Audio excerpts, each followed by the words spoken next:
Assalamu alaikum wa rahmatullahi wa barakatuh. Chers parents, chers adolescents, chers enfants, nous sommes sur la plateforme Lumière islamique de l'institution islamique sociale. Nous allons parler des 14 infaillibles, paix sur eux, en commençant par le prophète Mohammed, paix et salut sur lui et sur sa famille, de sa biographie et de son comportement depuis sa naissance jusqu'à sa mort. S'il vous plaît, instruisons-nous et essayons de lui ressembler dans toutes ses qualités et ses vertus. Suivez les vidéos jusqu'à la fin, partagez-les, abonnez-vous, merci. Le prophète Mohammed, paix et salut sur lui et sur sa famille, An-Nabi al-Akram, est né aux environs de 570 après Jésus-Christ, pendant l'année de l'éléphant, où il y avait la venue d'Abraha avec son armée pour détruire la Kaaba.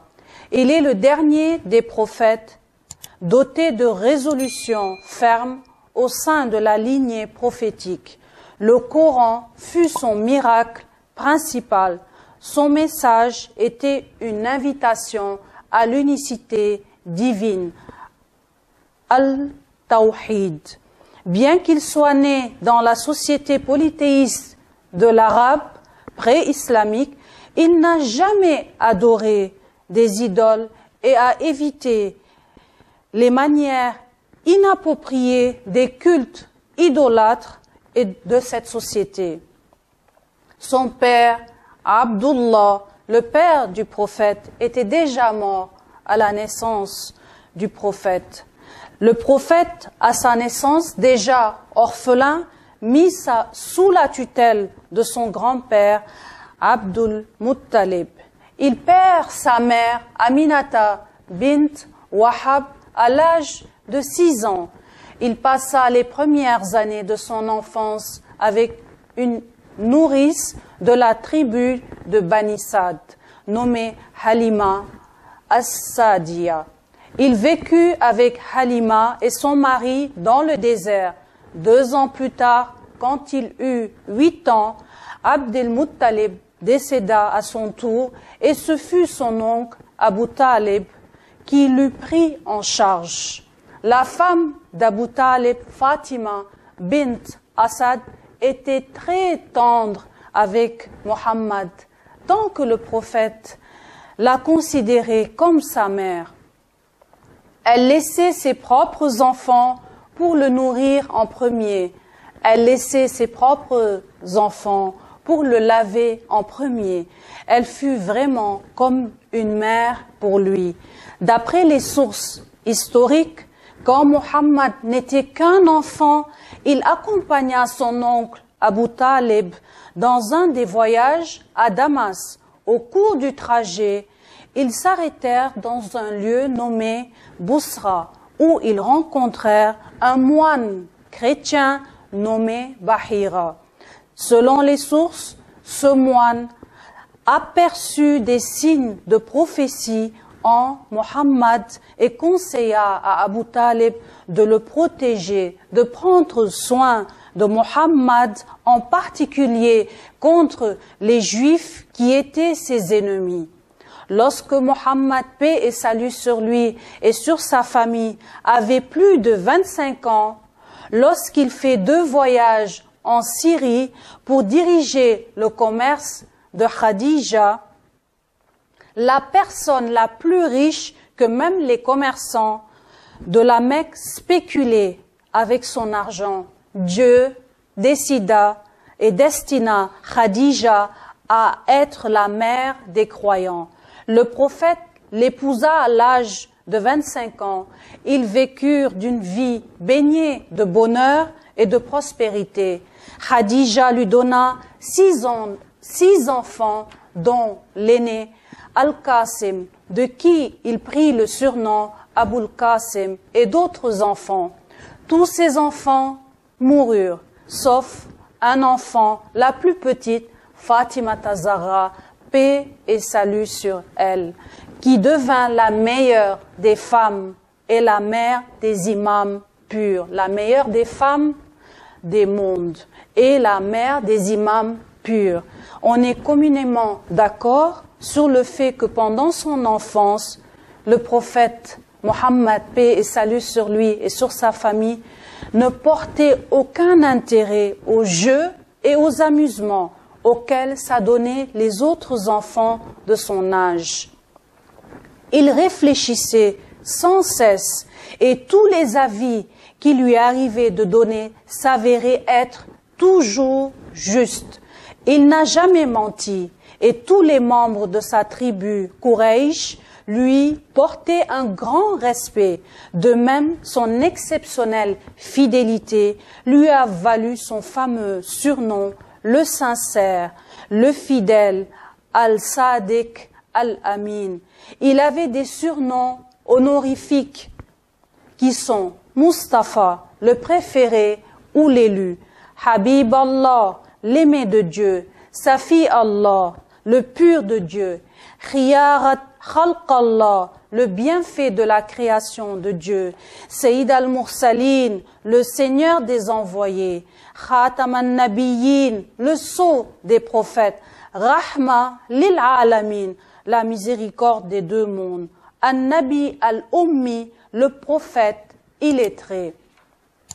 On sait que le prophète, paix et salut sur lui et sur sa famille, possédait de nombreuses qualités qui firent de lui un homme d'exception.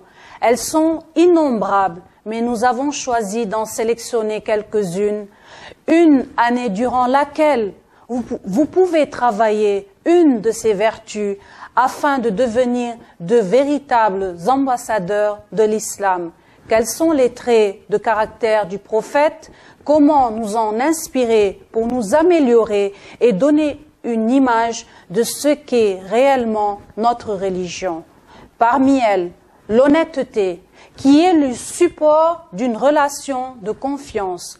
Avant même la révélation, Muhammad sallallahu alayhi wa sallam était surnommé Al-Amin et As-Sadiq, le digne de confiance et le véridique. Il était loyal, celui à qui on pouvait se confier sans craindre d'être trahi, celui qui ne proférait que des paroles sincères et ne disait que la vérité.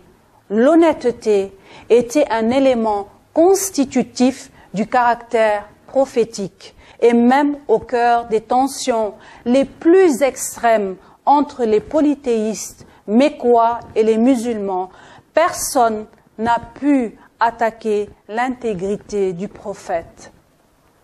La sincérité mène à la vérité, à la vertu, et la vertu mène au paradis. L'homme qui dit toujours la vérité sera inscrit au nombre des véridiques. Le mensonge, quant à lui, mène à l'immoralité, mène au feu de l'enfer.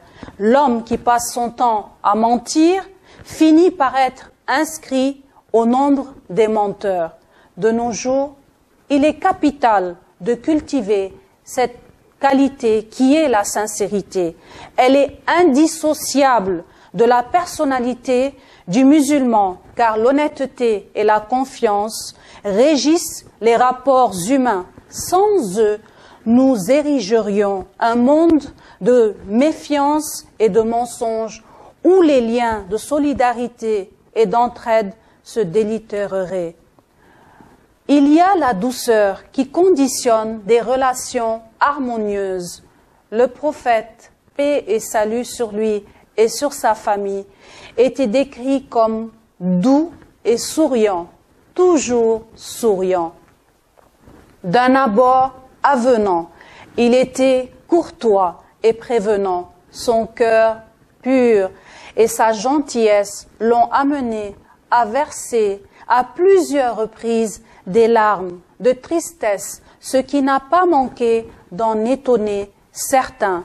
Il montre ainsi qu'on mène des hommes par un cœur conciliant et non pas par un cœur intransigeant. la virilité n'est pas synonyme de brutalité et d'insensibilité. Savoir écouter ses émotions et les montrer est une preuve de force et de confiance en soi. S'adresser à autrui de la meilleure façon, s'exprimer sans heurter qui que ce soit, argumenter sans imposer et cultiver l'excellence pour soi-même permet de semer l'envie de faire mieux chez les autres. C'est par quelque miséricorde de la part de Dieu que toi, Mohammed, as été si doux envers eux. Mais si tu étais rude, au cœur dur, ils se seraient enfuis de ton entourage. Pardonne-leur donc et implore pour eux le pardon de Dieu et consulte-les à propos des affaires. Puis, une fois que tu t'es décidé, confie-toi donc à Allah. Allah aime en vérité ceux qui lui font confiance. Al-Imran, verset 159. Dans notre vie quotidienne, le bon comportement est un élément capital pour parvenir à transmettre son message sans le parasiter par de mauvaises manières.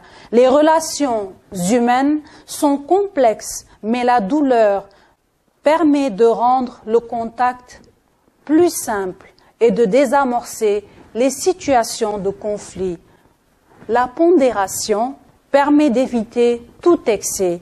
L'islam est la religion du juste milieu. En toute chose, on se doit d'être équilibré et d'adopter la modération comme mode de fonctionnement. À plusieurs reprises, des compagnons qui s'adoraient aux adorations au point de s'épuiser et de négliger leur famille ont été rappelés à l'ordre. Et on parle ici d'adoration. Qu'en est-il alors des comportements outranciers, des réactions extrêmes, du manichéisme de pensée? L'islam rappelle à la mesure en toute chose, la belle apparence, la pondération et la modération représentent l'une des 24 parties de la prophétie Tirmidhi. À l'heure où on réagit quasiment immédiatement dans l'émotionnel, où on donne son opinion à tort et à travers, sans connaître les tenants et les aboutissants, où on juge l'autre trop ou pas assez, sans regarder la poutre qu'on a dans son propre œil, où on tombe dans les pièges des réactions extrêmes et où les réseaux sociaux et les médias de spectacle sont la fange dans laquelle on se roule sans discernement, adoptons la pondération. Nous rendrons service à nous-mêmes et aux autres. La patience canalise notre insatisfaction. Quelle belle vertu que la patience! Le prophète, paix et salut sur lui et sur sa famille, savait faire preuve d'un calme et d'une constance sans pareille, même au cœur de la tourmente, même lorsque tout semblait perdu et que le désespoir abîmait les cœurs les plus endurants. Mohammed, paix et salut sur lui et sur sa famille, lui ne perdait pas espoir et savait attendre. Faire preuve de patience est un signe de notre confiance en Dieu. Et entretenir cette qualité est un gage d'apaisement et de sérénité en toutes circonstances. Celui qui persévère, Allah lui donne la patience. Et aucun homme n'a reçu de meilleur et de plus large don que la patience. Pas évident de nos jours d'être patient alors que tout va vite et que la société de consommation nous a appris que nos envies devaient être satisfaites et vite de surcroît. Pourtant, l'islam nous apprend à nourrir cette sagesse pour être paré à toutes les épreuves, être prêt à affronter même les pires épreuves, car on se doit d'accepter notre destin, savoir apprendre à demander sans cesse, à renouveler nos invocations, à multiplier nos bonnes actions et à attendre en confiance, tout simplement, car en toute chose, il y a un bien, et cette satisfaction perpétuelle est une des clés du bonheur terrestre et surtout un chemin d'accès vers notre demeure éternelle qui est le paradis, Inch'Allah. L'humilité comme ligne de conduite, de nombreux versets et hadiths condamnent l'arrogance, le mépris et la suffisance. Le prophète, paix et salut sur lui et sur sa famille, détestait les éloges, vivait de façon simple, traitait avec le même respect le puissant que l'indigent, le pauvre. Il fuyait la fatuité et refusait les éloges. Et il était pourtant le meilleur des hommes. Qu'en est-il de nous? Allah m'a révélé de vous ordonner l'humilité afin que nul ne méprise un autre et que nul n'opprime un autre. Notre condition de simple créature devrait pourtant nous faire prendre conscience que nous sommes bien peu de choses. Pourtant, nous nous gargarisons du peu que nous savons. Nous avons tendance à ignorer le pauvre, à nous croire meilleurs que lui. Dieu nous jugera sur le contenu de nos cœurs et sur nos actes. Sachons faire preuve d'humilité face à l'ampleur de la tâche qui nous attend pour tenter de nous rapprocher, même de façon infime, du comportement de l'envoyé de Dieu, paix et salut sur lui et sur sa famille. La générosité est culturellement rattachée à la culture arabo-musulmane. L'hospitalité est d'ailleurs un savoir-vivre qu'il est important de conserver dans nos foyers. Par ailleurs, sachons montrer de la distance vis-à-vis du matériel en nous montrant prodigues envers ceux qu'Allah a moins pourvus que nous. Ces aumônes sont notre épargne pour l'au-delà. La tolérance. Le prophète a favorisé l'émergence d'une société où le vivre ensemble dans le respect des convictions de chacun étaient de mise, la tolérance et un savoir-vivre qui est une composante de l'islam. Dieu nous a laissé le libre arbitre. Il a envoyé ses messagers pour nous faciliter la tâche et il ne nous appartient pas de guider l'autre vers la vérité. Cet élan du cœur doit être personnel et la lumière ne pénètre les cœurs que par la volonté de Dieu. L'appel à l'islam doit se faire avec bienfaisance. Qui pourrait s'attacher à une religion tyrannique? Le prophète est un exemple à cet égard. Lorsque la délégation de Najran des chrétiens vint voir le messager de Dieu à Médine, elle le trouva dans sa mosquée après la prière de l'après-midi. Lorsque vint l'heure de la prière, ils s'apprêtèrent à prier plutôt dans la mosquée. Les gens voulurent les en empêcher, mais le messager de Dieu leur ordonna de les laisser faire. Ils se tournèrent alors vers l'est et accomplirent leur prière. Nulle contrainte en matière de religion. Al-Baqarah, verset 256. La violence, l'intimidation, L'intransigeance et l'agressivité sont aux antipodes des valeurs islamiques. À de multiples reprises, le Coran nous enjoint à l'équité, au bon comportement et au secours des non-musulmans. Nous sommes à des années-lumière de ce qu'ont construit nos prédécesseurs pendant des siècles, faisant de la civilisation musulmane la lumière du monde. Il est primordial de respecter chacun pour ce qu'il est, une créature comme nous et un frère ou une sœur en humanité. Pensons à notre rôle dans une région non musulmane, que nous le voulions ou non, nous sommes des ambassadeurs et il s'agit pour nous de ne pas faire plus de mal que ce qui a déjà été fait. Notre responsabilité est grande. Sachons nous éduquer et faire grandir les qualités morales. Qui ferait de nous des héritiers du messager de Dieu, paix et salut sur lui et sur sa famille, nous permettant ainsi de diffuser le message véridique et de faire rayonner notre magnifique religion.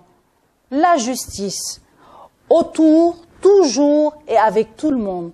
La justice est un principe fondateur en l'islam. Cela est indissociable de la vision de la société musulmane qui se doit d'être égalitaire et équitable. Chacun a des droits et des devoirs qu'il doit respecter. Le prophète était toujours d'une moralité parfaite et d'une grande droiture. Mes serviteurs, je me suis interdit l'injustice à moi-même et je vous l'ai également interdite. Ne soyez donc pas injustes les uns envers les autres. L'islam nous interdit l'injustice. Si quelqu'un a été lésé, même par notre propre mère, nous sommes dans l'obligation de donner son droit à celui qui a subi une injustice ou un préjudice. C'est un gros travail à accomplir et une réelle introspection à mener. En effet, on se croit toujours dans notre bon droit et il est souvent difficile de faire la part des choses lorsque nous sommes dans une situation conflictuelle. Dans le cadre des problèmes de couple, par exemple, n'hésitez pas à faire intervenir un arbitre impartial pour vous aider à y voir plus clair et ne pas toujours voir les manquements chez l'autre. La compassion, qui est une arme contre la haine, pour comprendre l'autre, l'aimer et se faire aimer à notre tour, la compassion, elle est essentielle. Le messager éprouvait une grande empathie pour les humains, quels qu'ils soient. Il était particulièrement malheureux lorsque quelqu'un mourait sans être entré dans l'islam. Il avait pitié lorsque quelqu'un souffrait. Il accompagnait au mieux ceux qui étaient éprouvés. Il raccourcissait même la prière lorsqu'un enfant pleurait pour permettre à sa mère de le consoler. Le tout miséricordieux, il est clément avec ceux qui le sont. Soyez clément envers votre prochain et Allah sera clément envers vous. La compassion, c'est un sentiment qui nourrit la plus belle part de notre humanité. Souffrir avec l'autre, ressentir ses peines, éprouver un chagrin sincère face à son malheur et parvenir aussi à faire preuve de miséricorde lorsqu'on nous a blessés. Le cœur bon et un cœur riche. Le pardon pour avancer, malgré toutes les oppressions, les insultes, les agressions qu'a subi le prophète, il a toujours pardonné ses détracteurs. Après avoir été humilié et chassé de sa propre terre, les musulmans revinrent victorieux à la Mecque après 20 ans d'exil. Ce jour-là, les musulmans pensèrent qu'ils allaient enfin pouvoir se venger et dire « Ce jour est un jour de lutte sanglante ». Le prophète rétorqua « Non, ce jour est plutôt un jour de clémence ». Ensuite, il se tient face aux vaincus en disant « Ô habitants de la Mecque, que pensez-vous que je vais faire de vous aujourd'hui ?» Ils répondirent « Du bien, car tu es un frère généreux, fils d'un frère généreux. » Le prophète reprit en disant « Je vais vous dire ce que Youssouf avait dit à ses frères. Pas de récrimination. Allez-vous-en, vous êtes libres. La rancune, elle empoisonne nos cœurs, même s'il est difficile de réussir à pardonner. Inspirons-nous une fois de plus des divers exemples qui jalonnent les épreuves prophétiques. Nous demandons à Allah de nous accorder une miséricorde pour nos péchés, d'effacer nos manquements, d'oublier nos fautes de notre côté. Accordons le pardon. Ce sera la meilleure façon pour nous d'avancer et d'aller au-delà de nos souffrances. La pudeur, comme vêtement des actes et du cœur. La pudeur est une des branches de la foi, et le prophète était le plus pudique des hommes. La pudeur n'est pas de la pudibonderie, c'est la moralité, un comportement respectueux et de la pudeur face à autrui, mais aussi et surtout face à Dieu. Vous devez éprouver la vraie pudeur envers Dieu. Nous avons dit, ô messager de Dieu, nous éprouvons de la pudeur et la louange à Dieu. Le prophète a dit, ce n'est pas cela, éprouver la vraie pudeur vis-à-vis de Dieu, et de persévérer la tête de ce qui se trouve dessus, le ventre de ce qui se trouve autour, de se rappeler la mort et la décomposition. Et celui qui veut l'au-delà délaisse la beauté de la vie d'ici-bas. Celui qui fait cela aura éprouvé la vraie pudeur vis-à-vis de Dieu. Tirmidhi. La pudeur ne se réduit pas à l'apparence et à l'aspect vestimentaire, même si le hijab est une obligation pour les femmes, aussi bien que pour les hommes. C'est une notion bien plus large, puisque c'est le fait de s'abstenir de faire ce qu'Allah réprouve en préservant ses yeux, sa bouche, ses oreilles, ses mains et son corps de ce qui l'avilit. Le Coran est à lui-même seul un livre de pédagogie, puisqu'il nous enseigne par des exemples, des métaphores et des sagesses, le sens de notre vie, et il nous guide vers le chemin du bonheur, le droit chemin. Le messager était le réceptacle de ces paroles et a dû se faire le transmetteur de cette leçon de vie durant 23 ans auprès de ses compagnons, de sa famille, qui à leur tour, sa famille, a légué cet héritage à toute l'humanité. Il avait une grande finesse d'esprit, de la psychologie, une force d'argumentation, le sens des mots, et savait toucher chacun de ses interlocuteurs dans sa raison et son cœur. Il était bienveillant, avait de la considération pour chacun et faisait preuve d'une grande douceur. Pour bien transmettre un message, il faut soi-même se l'être approprié. Il faut s'adapter à son interlocuteur et à son degré de compréhension et de perception. Enfants, gens du livre, athées, musulmans, pratiquants, etc.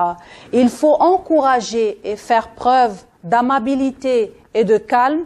Il est indispensable d'être humble et d'avouer son ignorance plutôt qu'affirmer sans rien savoir. Ces quelques qualités ont une infime fenêtre ouverte sur la noblesse de caractère du prophète Mohammed, paix et salut sur lui et sur sa famille. Je vous invite à cultiver ces qualités au cours d'une année. Essayez pour vous améliorer et devenir, par la grâce de Dieu, un véritable ambassadeur de l'islam. Pour aller plus loin, je vous invite à lire au moins une biographie du prophète, quelle qu'elle soit, ou de sa famille. Nous devons connaître sa vie et en tirer des leçons nécessaires à notre épanouissement et au perfectionnement de notre comportement. Wassalamu alaikum wa rahmatullahi wa barakatuh.